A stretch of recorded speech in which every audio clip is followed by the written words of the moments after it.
It's the Ross Tucker Football Podcast. Oh, yeah, it is. But it's not just any Ross Tucker Football Podcast.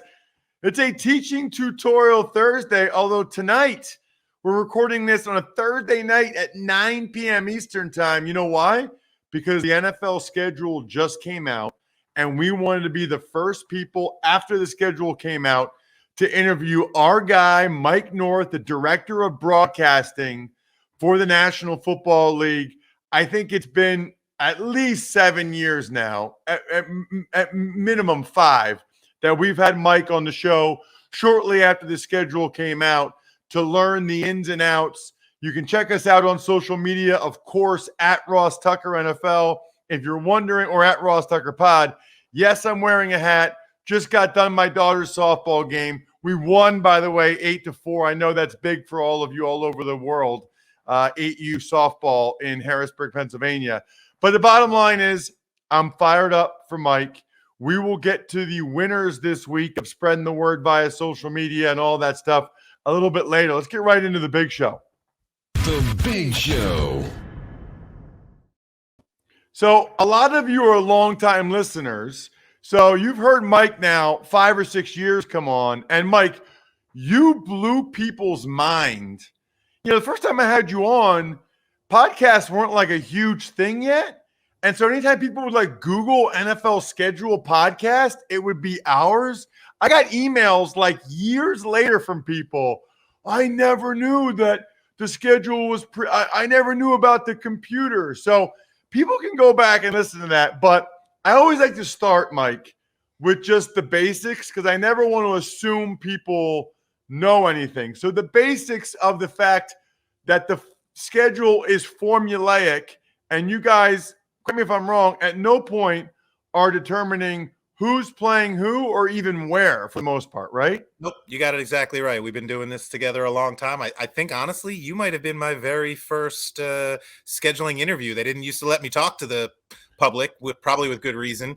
And nobody really used to be that interested, quite honestly. I mean, an article here or there, but you sort of launched a cottage industry here with our early discussions about the schedule. And now I'm humbled. I'm honored. I'm appreciative that people are so interested. And I love talking about it. I love hearing everybody's reaction to it.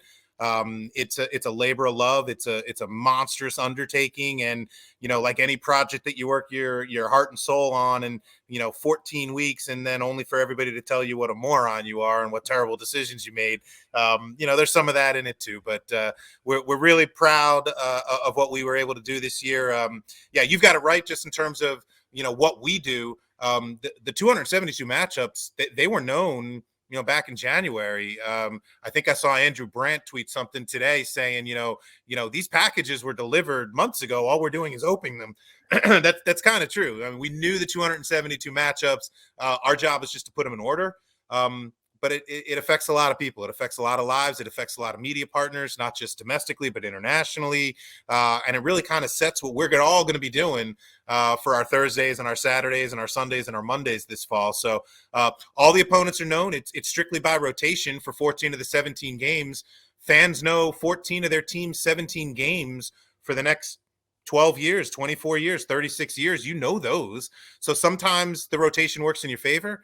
You might end up catching a division that are maybe all a little down or a little bit rebuilding. And sometimes it kind of bites you where you end up playing a division in a year where, everybody's 500 or better. And then there's only 3 games now that are standings based. And even that's kind of different, right? You say, oh, I've got the last place schedule, but man, not all 4th place teams are created equally. And sometimes you get that 1st place schedule and the 1st place team maybe isn't what they were last year. Let's not forget Tampa Bay was a 1st place team last year and, lost the greatest quarterback of all time. So they're probably not the same, challenge maybe that they might have been as a 1st place schedule. So we know the matchups. We don't change anything. We just kind of figure out who plays where and who plays when and on what network. Mike, what if anything new went into the computer this year? So everybody knows they got a zillion computers and, like anything else, they put in specific criteria, right?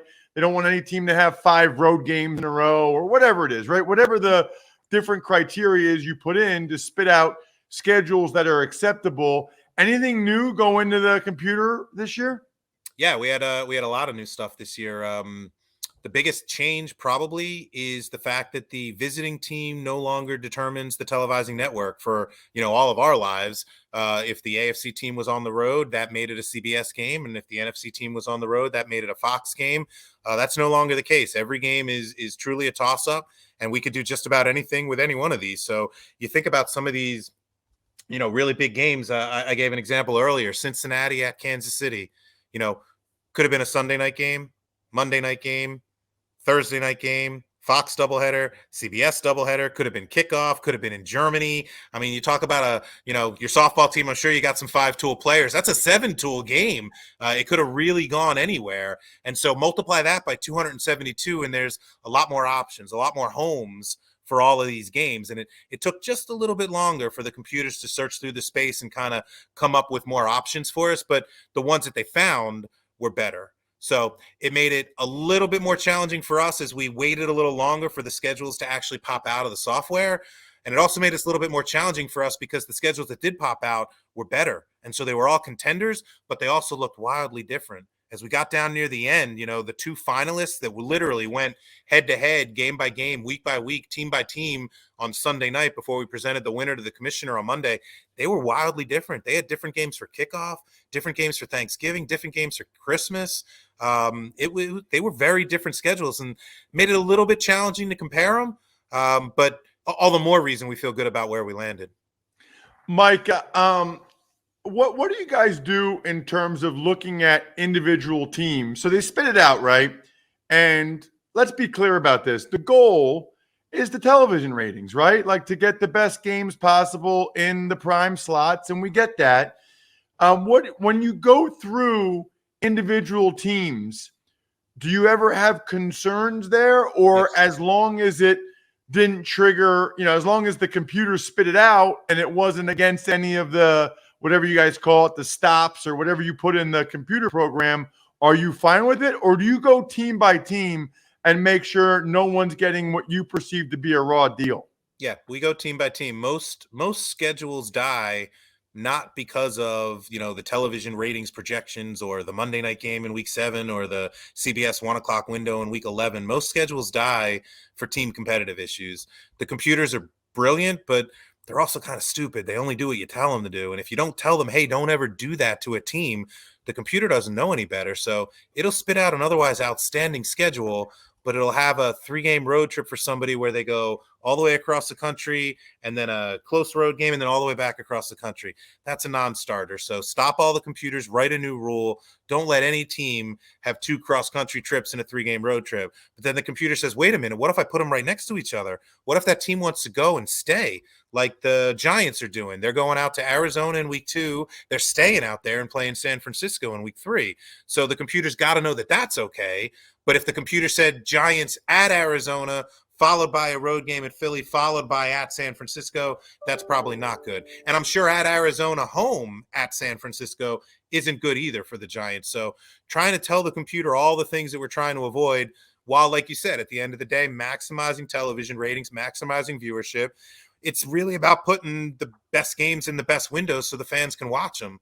We're not doing our job if you take that Kansas City Jets game or that Kansas City Cincy game, like I said, and you put it in a 1:00 window on CBS with 4 other games around it and 4 other games on Fox at the same time. It's going to get lost in the shuffle. Some of these games are just too big to get lost in the shuffle. So trying to find the right home, the right national, opportunity, the platform for all of our best games, and then kind of sprinkling around those without breaking, too many eggs while we're making this omelet. It's interesting that you mentioned the Giants. It seems like, and again, I just got home, but what I saw on Twitter throughout the day, it seems like the team that apparently is the most upset is the Giants because they have 7 road games in the first 10 weeks, which has never happened before. Mike, I'll talk about this more later. They're talking to the wrong guy because that just tells me then they have, 6 home games or 5 home games in the last 6, like it evens out. So I never really get that argument because we knew how many home and how many away. But that seems to be the one that people are talking about the most. Your thoughts? Yeah. And again, I think if you look at it just a little more closely, that paired trip where they go out to San Francisco and Arizona in weeks 2 and 3, those are bookended by home games. So they're home in 1, road 2, 3, home in 4. So that 4-week stretch right there, 2 and 2. Then the next 4-week stretch, I'm pretty sure it's 2 and 2 again, 2 road, 2 home. Yeah, there's a 3-game road trip in there. No two ways around it. And when you pair 2 away with 2 home and 3 away, that feels like a lot. It does. But your point is valid. That just means if you've got a run of a lot of road games kind of early in the season, it means you've got home games late in the season. And I'm pretty sure they finish home, which I think any team in a playoff chase and any head coach would kind of sign up for right now. So there's always some trade-offs. Obviously we don't root for anybody. We love all 32 equally, but definitely going to keep our eye on how the Giants come through that stretch of road games. Yeah. I root for Labatt Blue because it's delicious. If you're looking at your team's schedule or you're watching playoff hockey, playoff hoops, I got the Sixers on in the background. Drink some Labatt Blue Lights with your friends. Live life to the power of we. Always enjoy responsibly. Beer, Labatt USA, Buffalo, New York. Let's talk primetime games, Mike, because I'm always curious. That to me that's literally the most interesting thing to me, because who's in the meeting, okay, that says, let's give the Lions a bunch of primetime games or the Jets, and who's in the meeting? I won't even say the teams that aren't having any, but who's in that meeting and says this team, this team, this team, this team, yeah, they get none. Yeah, it's rare that we say this team has to have this many or this team cannot have any. Really what you do with the computer is you're trying to take advantage of the flexibility and search through this infinite space and trying to find that magical, mythical, perfect schedule. We don't know if that magical, mythical, perfect schedule has 2 Lions games in prime time or 3 Lions games in prime time, 1 Colts game in prime time or 2 or 0. So what we do with the computer is we sort of give it some guardrails. We tell it, as far as the Sunday night football schedule is concerned, a team can be on a minimum of 1 and a maximum of 2. And for ESPN, maybe it's a minimum of 0 and a maximum of 1. And on Thursday night, minimum 0, maximum 1, maximum 2 for some teams. There's a couple of teams that are playing 2 Thursday nights this year. So when you tell the computer you got some minimums and some maximums, sometimes you get a spin where you hit all the minimums, and sometimes you get a spin where you hit all the maximums. And then when the schedule spits out, we've got to look at it and kind of take it out of the computer's hands and put it in the humans' hands and put it in the humans' heads and hearts and really try to figure out, is this right? Is this fair? We're fortunate enough to have, as you know, flexible scheduling in this league. We've been doing flexible scheduling for Sunday Night Football for 15, 20 years now. We've got flexible scheduling for the first time on Monday Night Football now. So for any of those teams that don't find themselves in national windows, at least as the schedule came out in May, let's give it a couple of months. Let's see what happens if we get into November and a team like Arizona or a team like Houston is in a playoff chase. They may well find themselves flexed into a national window, and that's exactly what it's for. You play your way into prime time, not just year over year, but within the season. All right, Mike, I want to make sure I know this correctly. So we've had Sunday night flex scheduling for a while, the last 5 or so weeks, whatever it is. You'll tell me exactly what it is. And then this is the first year, correct me if I'm wrong, where Monday night can be flexed, and there's still the possibility, based on the owner meetings, that Thursday night can be flexed. Walk me through it. Yeah, we'll take them one at a time, right? Sunday Night Football flex has been in place since 2006. Last year was a bit of an outlier. I think we ended up flexing 4 times last year, but most years it's really only once or twice. So once or twice on a Sunday night, and again, moving from Sunday afternoon to Sunday night and vice versa, nobody likes it, but it's really not that onerous, and our fans and our teams have adapted to it well. Part of the reason I hope is because we're pretty transparent about it. We let the clubs know weeks in advance. The NFL media machine can always talk about, hey, look, we can all see the Sunday night game in week 13. It's not what we hoped it was in May. There's a chance that game could get flexed. And if so, let's look back on Sunday afternoon, and maybe there's a game that, CBS or Fox didn't want to protect and maybe isn't slated to go to a big portion of the country. You kind of unlocking that game out, and instead of having it go to 15 or 20% of the country, move it into a national window and let more fans see a couple of teams in playoff contention. That's a good thing for those teams. That's a good thing for our fans, acknowledging a challenge for the ticket holders. But Sunday night flex, figure once or twice a year For Monday Night Flex, I suspect it'll be maybe even less. We know that we're moving teams, days of the week is very different. So I don't think you're going to see a flex on Monday night just to get, slightly better viewership. It's going to be if the Monday night game really has kind of fallen apart and it's a couple of teams that are just playing out the string. They're no longer in playoff contention. Maybe a quarterback or two got hurt. We're not doing those two teams any favors by leaving them in the national window. We're not doing the fans any favors, asking them to come out in the cold at night to watch a couple of teams out of playoff contention. And we're certainly not doing right by the fans watching on television. There's nothing good about having a non-compelling game in a national window for us. So maybe once or twice for Sunday night, maybe once a year for Monday night. And if ownership decides to approve flexible scheduling for Thursday night, it's probably going to be even less. There's a lot of limiting factors. Like we said, a handful of teams are already scheduled for 2 short week Thursdays. We won't move them into a third. If you play the previous Monday, you can't play the next Thursday. If you play the following Thursday, you shouldn't play this Thursday because your rest disparity is going to be off with your opponent. There's going to be a lot of self-limiting factors. It's going to be hard, frankly, to find a game to flex into for Thursday night football. But the one time a year where we could get ourselves out of a game that really nobody thinks belongs there any longer, and the two teams playing in it really even aren't feeling good about playing in it, and we can move another couple of teams in there that we can all get introduced to as they make a run for the playoffs, and we're going to see them again in January. It'll be a good tool to have in our toolkit as we move forward. And Mike, the Thursday night package with Amazon, I know that you are trying to take care of all your partners as you need to, as you should.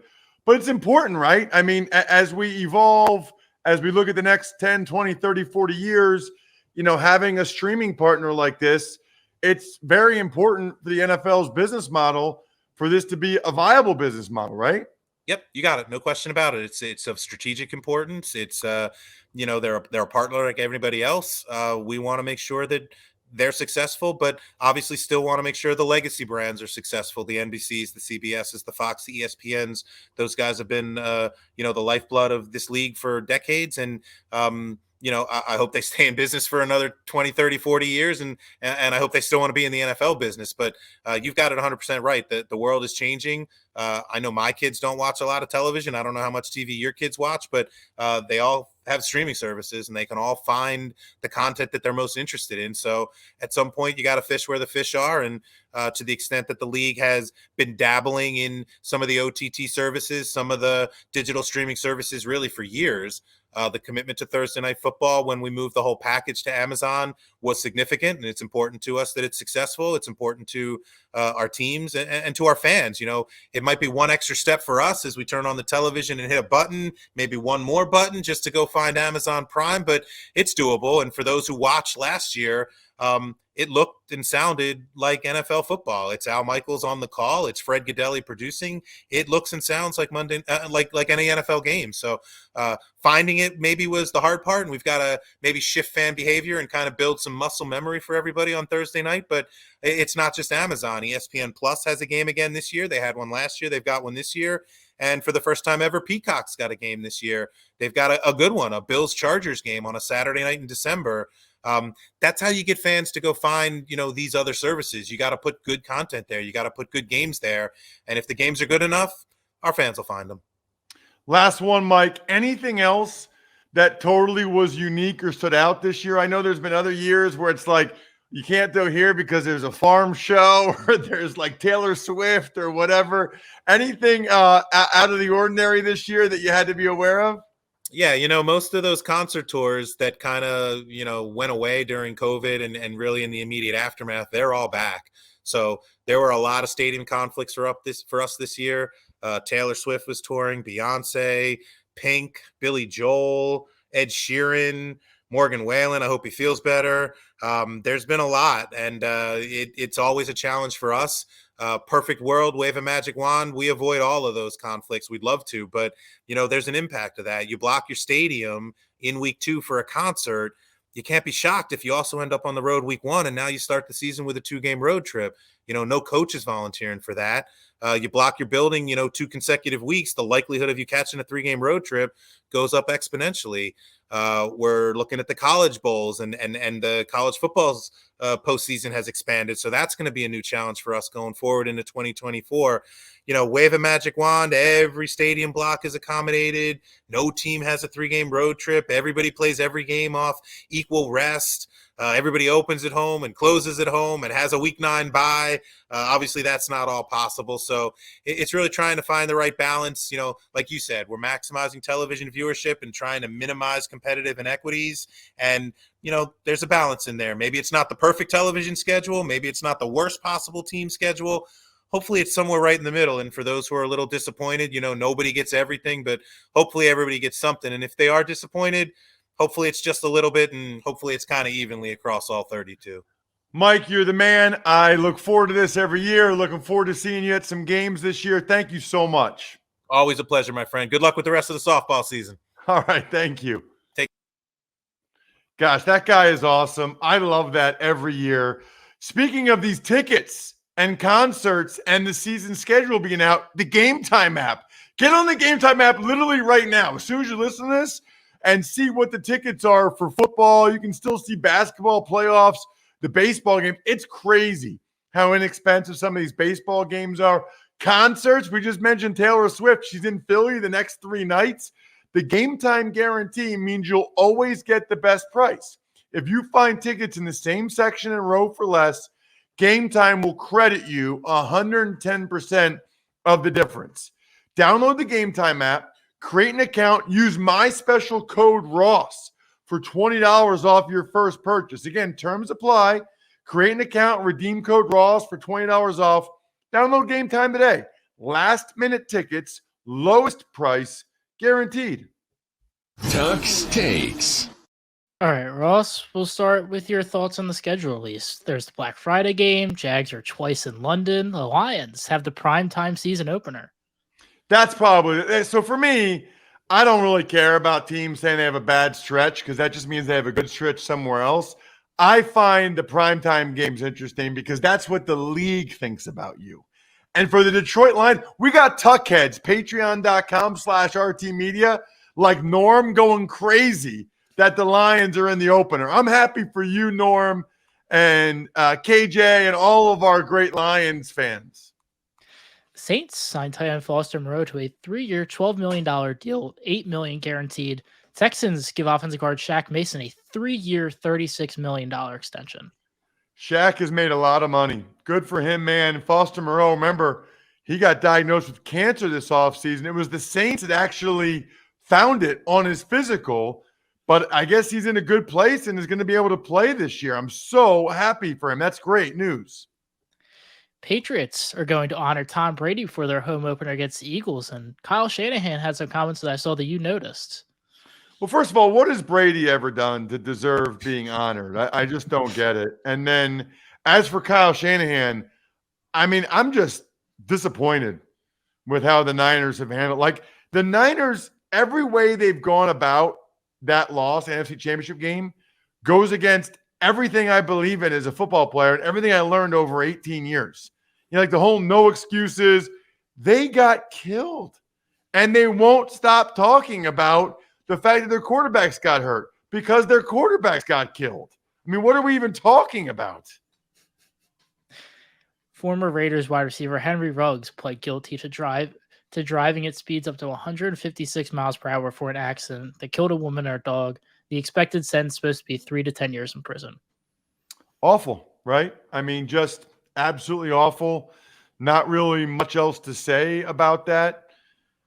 He's a very young man that had the world right where he wanted it. You know, first round pick, NFL player, worked his whole life to get to that point, and then made some poor choices that night. And now he has to go to prison for 3 to 10 years. It's heartbreaking. It really is. But listen, once you're an adult, you make choices, and you have to live with the consequences of those choices. Spread the word winner is Dan Jacobs. He got a new story at myfrontpagestory.com. I love it, Dan. Sponsor confirmation email winner Daryl McCarter had me do a cameo video for him, which I love. And then the YouTube shout-out winner, Stephen Houle, Houle. All of you, email me, ross@rosstucker.com. Let me know what you want or who the shout out is for. Other than that, I think we're done here. Go Sixers! Thanks for listening to the Ross Tucker Football Podcast. Make sure to also subscribe to the Fantasy Feast, Even Money, Business of Sports, and College Draft. All available at Apple Podcasts, rosstucker.com, or wherever podcasts can be found. Not totally done though, right? Because I always give shout outs to my I think we're done here members at patreon.com/RTmedia, like Pizza Boy Brewing, Sporticulture, HumanHeadNYC.com, Humanhead Vinyl Records, that is, SteakhouseSports.com, Go-Bengals.com, Evergreen Economics, BackOfficeSchedule.com, and I'm telling you guys right now, go to MyFrontPageStory.com. You haven't gotten somebody a Mother's Day gift yet, order it for them. Print out the order form, put it in an envelope or card, give it to them on Mother's Day, and tell them, I'm having a story written about you. The anticipation, the excitement, absolutely incredible. Now we're done here, Jack.